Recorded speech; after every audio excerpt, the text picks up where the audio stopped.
Pak. Selamat siang juga Mbak Enti, silakan duduk. Ya, terima kasih Mbak. Apakah posisi Mbak Enti sudah nyaman? Sudah Mbak. Oke Mbak Enti, bagaimana kabarnya hari ini Mbak? Puji Tuhan kabar saya baik Mbak Ana. Mbak Ana sendiri gimana Mbak? Alhamdulillah saya juga baik Mbak. Tadi perjalanan ke sini gimana Mbak? Ya lumayan sih Mbak, suasana agak panas, tapi ya sampai di daerah Nages ini kelihatannya hujan. Oke baik. Kegiatan Mbak Enti selain kuliah apa ya Mbak? Ya seperti biasa Mbak Ana, kayak melakukan pekerjaan rumah. Oke baik Mbak Enti, saya senang sekali bisa bertemu dengan Mbak Enti. Mungkin dari Mbak Enti ada yang bisa dibicarakan dengan saya? Iya Mbak Ana, saya ingin melakukan proses konseling dengan Mbak Ana. Oke baik, apakah sebelumnya Mbak Enti sudah pernah melakukan proses konseling? Sudah pernah Mbak Ana.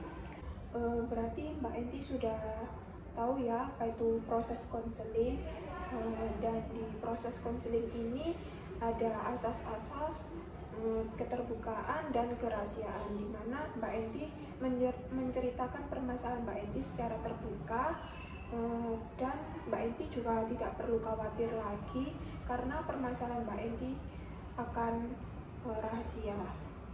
Baik Mbak Ana. Untuk waktunya kira-kira dalam 30 menitan ya Mbak Enti ya. Apakah Mbak Enti setuju? Iya Mbak Ana, saya setuju. Oke, sebelumnya saya ingin tahu perasaan Mbak Enti yang sekarang itu bagaimana ya? Jadi gini Mbak Ana, saya tuh akhir-akhir ini kayak merasa kesepian ya. Soalnya teman-teman SMA saya tuh kayak nggak ada kabarnya, kayak hilang kontak sama saya. Padahal dulu kan waktu SMA kan kita sering ngumpul-ngumpul bareng, terus ngerjain tugas bareng. Pokoknya ada waktu kebersamaan. Tapi semenjak kuliah itu kayak orang yang gak pada kenal gitu Mbak. Oke, jadi semenjak kuliah ini Mbak Enti merasa kesepian karena teman-teman udah pada jauh dan udah pada sibuk gitu ya Mbak? Iya Mbak. Kira-kira Mbak Enti mulai kapan ya mempunyai perasaan seperti itu? Ya semenjak kuliah Mbak Ana, kayak pas berangkat dari Flores ke sini, tapi itu kan masih masih sempat ngontak. Tapi pas awal kuliah itu kayak semester 1 ya, kayak udah nggak ada yang saling merespon satu sama lain gitu. Oke baik, apa yang membuat perasaan atau pikiran Mbak Enti itu seperti itu Mbak? Yang membuat saya berpikir seperti itu tuh, mereka tuh kayak gimana ya, istilahnya tuh kayak kacang lupa kulitnya gitu ya. Padahal kan dulu waktu SMA kalau ujian ataupun ada tugas kan sering datang ke saya, minta bantuan ke saya. Tapi setelah saya pikir-pikir, akhir-akhir ini kok nggak ada yang ngontakin saya, nggak ada yang kabarin saya, seperti itu Mbak Ana. Oke baik, lalu perasaan negatif apa yang Mbak Enti pikirkan? Ya saya sih merasa jengkel sih Mbak Ana. Namanya juga manusia sih, siapa sih yang nggak merasa kayak marah ya kalau kita sudah bantuin, lama-kelamaan kita kayak dilupain gitu sih Mbak Ana. Oke, apakah Mbak Enti sering memikirkan teman-teman Mbak Enti? Ya sering sih, kadang-kadang kalau saya kayak pada saat saya membuka WA kok nggak ada yang itu ya teman-teman saya. Biasanya rame kan di grup, tapi kok sekarang nggak ada. Oke itu ya Mbak. Jadi apa yang diharapkan Mbak Enti kepada teman-teman Mbak Enti dan untuk kedepannya bagaimana? Ya saya berharap itu teman-teman saya tuh kayak sadar diri lah, kayak gimana ya, kayak sadarnya itu kayak misalnya waktu ngechat kan mesti sayang duluan, terus responnya juga ya cuma itu aja. Saya pengen sih ya mereka itu kayak dulu lagi, seperti itu ya. Ya, saya mengerti apa yang dirasa Mbak Enti. Kira-kira Mbak Enti pernah merasa tidak kalau teman-teman Mbak Enti itu juga memikirkan Mbak Enti? Ya, yang saya rasa tuh ya cuman ya palingnya nggak pernah sih, cuman ya kayaknya nggak pernah memikirkan saya deh Mbak. Lalu apakah Mbak Enti berpikir kalau teman-teman Mbak Enti itu selalu ada waktu untuk Mbak Enti? Ya kalau menurut saya sih kalau untuk waktu ya sekarang kan kita udah kuliah, mungkin nggak mungkin selalu ada waktu buat saya, pasti mereka sibuk dengan kesibukannya masing-masing seperti itu ya Mbak. Lalu menurut Mbak Enti itu apakah semua orang itu bisa setia kawan? Menurut saya sih tidak bisa sih, mungkin karena kita sudah berada di kejauhan, jadi ya tentunya pasti mempunyai teman-teman yang baru gitu Mbak. Apakah Mbak Enti sudah melakukan usaha untuk kedepannya? Kalau usaha sih ya sudah sering saya lakukan itu, saya lebih menenangkan diri saya, kayak lebih berpikir positif terhadap teman-teman saya lah. Saya berusaha mengerti dengan teman-teman saya.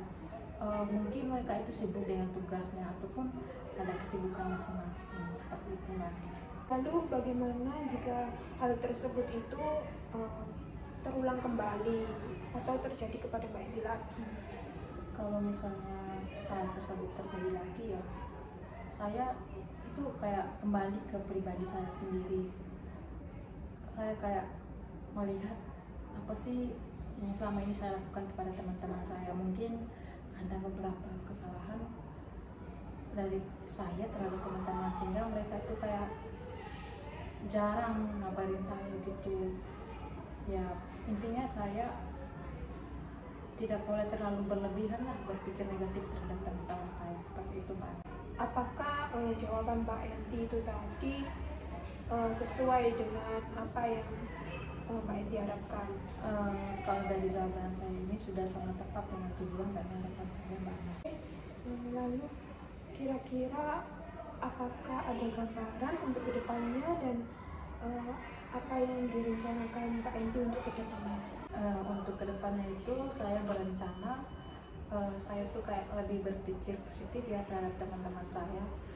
Saya tuh berusaha terhadap diri saya maupun teman-teman saya, kayak apa ya namanya, pokoknya intinya itu ke pemikiran positif lah Mbak Ana, kurang lebihnya seperti itu. Oke, baik. Lalu bagaimana jika rencana Mbak Enti itu tadi gagal? Apa yang Mbak Enti lakukan untuk selanjutnya? Seandainya usaha saya gagal lagi, saya akan terus berusaha untuk membangun hubungan yang baik terhadap teman-teman saya, kurang lebih seperti itu Mbak Ana. Jadi gini Mbak Enti, saya sangat setuju sekali dengan apa yang dibicarakan Mbak Enti, pemikiran Mbak Enti dan usaha Mbak Enti. Menurut saya bagaimanapun juga kita harus menjalin hubungan baik dengan teman kita, berpikiran positif terhadap teman kita, dan kita harus mengerti juga keadaan teman kita. Bagaimanapun juga manusia kan juga punya kesibukan masing-masing kan Mbak Enti. Jadi seperti itu ya Mbak Enti. Mbak Enti tetap semangat, jangan putus asa dan jangan berpikiran negatif terus terhadap teman-teman Mbak Enti. Sampai sini apakah ada yang perlu dibicarakan Mbak Enti? Kalau saya sih sudah cukup. Sebelumnya saya berterima kasih kepada Mbak Ana karena sudah membantu saya untuk mengurangi kayak perasaan buruk saya terhadap teman-teman saya. Kurang lebihnya saya mohon maaf mungkin tadi dalam pengungkapan masalahnya kurang lengkap ataupun jelas, seperti itu Mbak Ana. Oke, baik. Saya tanya sekali lagi, perasaan Mbak Enti sekarang bagaimana? Kalau sekarang sih sudah cukup lega Mbak Ana. Oke Mbak Enti, terima kasih sudah bertemu dengan saya dan pertemuan kita sudah cukup ya Mbak Enti. Saya mau mengakhiri konseling ini. Terima kasih Mbak Enti sudah datang ke sini. Ya Mbak Ana, kalau begitu saya permisi dulu ya. Oke, terima kasih.